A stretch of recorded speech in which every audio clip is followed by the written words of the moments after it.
നമസ്കാരം, ഞാൻ ബിജുകുമാർ. ശ്രീ വൈഷ്ണവ ജ്യോതിഷാലയം, കോട്ടയ്ക്കകം, തിരുവനന്തപുരം. Vedic4.com ഞങ്ങളുടെ ഓൺലൈൻ ആസ്ട്രോളജി സർവീസാണ്. ഞങ്ങൾ ഓൺലൈൻ വഴി ജ്യോതിഷ പഠനം, പൂജാ പഠനം, മന്ത്രപഠനം, തന്ത്രപഠനം, അനുഷ്ഠാന കർമ്മങ്ങളുടെയൊക്കെ പഠനങ്ങൾ, താന്ത്രിക വൃത്തിപ്രകാരമുള്ള പല കർമ്മങ്ങളുടെയും പഠനങ്ങളൊക്കെ ഞങ്ങൾ ഓൺലൈൻ വഴി നിങ്ങൾക്ക് പരിചയപ്പെടുത്തുകയാണ്. ഞങ്ങൾ സൗജന്യമായിട്ടാണ് ചെയ്യുന്നത്.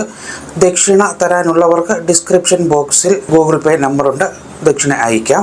നിങ്ങളിത് മനസ്സിലാക്കുന്നതിനോടൊപ്പം നിങ്ങളിത് ഷെയർ ചെയ്ത് മറ്റുള്ളവരിലേക്കും എത്തിക്കുക. ഐക്യമത്യ സൂക്തം കുടുംബത്തിൽ സന്തോഷവും ഐശ്വര്യവും കെട്ടുറപ്പും പ്രദാനം ചെയ്യുന്ന ഒരു ചൊല്ലുമ്പോൾ തീർച്ചയായിട്ടും ഫലം ലഭിക്കുന്ന ഒരു മന്ത്രമാണ്. നമ്മൾ ചൊല്ലുന്നത് മൂലം നിത്യവും കുറഞ്ഞത് 11 മുതൽ 108 പ്രാവശ്യം വരെ ചൊല്ലാം.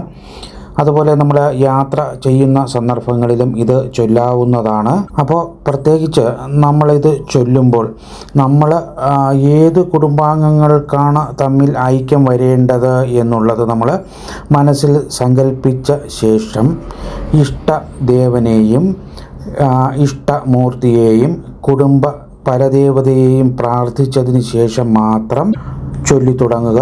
അപ്പോൾ ഈ ഒരു ഐക്യമത്യ സൂക്തം അത് 4 വരി മാത്രമാണ് ഉള്ളത്. അത് ഞാൻ എൻ്റെ ഡിസ്ക്രിപ്ഷൻ ബോക്സിൽ കൊടുത്തിട്ടുണ്ട്. തെറ്റാതെ വായിച്ച് മനസ്സിലാക്കുക. മലയാളം വായിക്കാൻ എന്തെങ്കിലും ബുദ്ധിമുട്ടുള്ളവർ അത് മലയാളം നല്ലവണ്ണം അറിയുന്ന ആരോടെങ്കിലും കാണിച്ച് വായിച്ച് മനസ്സിലാക്കിയ ശേഷം ചൊല്ലി തുടങ്ങുന്നതായിരിക്കും നല്ലത്.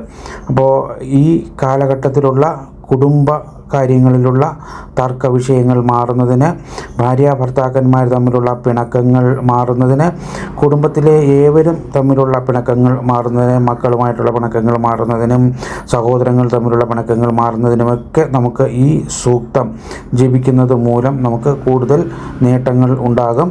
അപ്പോൾ നമ്മൾ രാവിലെ വിളക്ക് കത്തിക്കുന്ന അല്ലെങ്കിൽ വൈകുന്നേരം വിളക്ക് കത്തിക്കുന്നവർ വിളക്ക് കത്തിക്കുമ്പോൾ പ്രാർത്ഥിച്ചാലും കൂടുതൽ ഫലം നൽകും. അല്ലെങ്കിൽ നമ്മൾ സ്വസ്ഥമായിട്ട് ശുദ്ധമായിട്ട് യാത്ര ചെയ്യുന്ന സമയങ്ങളിൽ ഇത് നമുക്ക് മനസ്സിൽ ജപിക്കാവുന്നതാണ്. 11 ദിവസം ജപിക്കുമ്പോൾ തന്നെ നമുക്ക് ഫലം കണ്ടു തുടങ്ങും. ദിവസവും 11 പ്രാവശ്യം അല്ലെങ്കിൽ 108 പ്രാവശ്യം നമുക്ക് ജപിക്കാവുന്നതാണ്.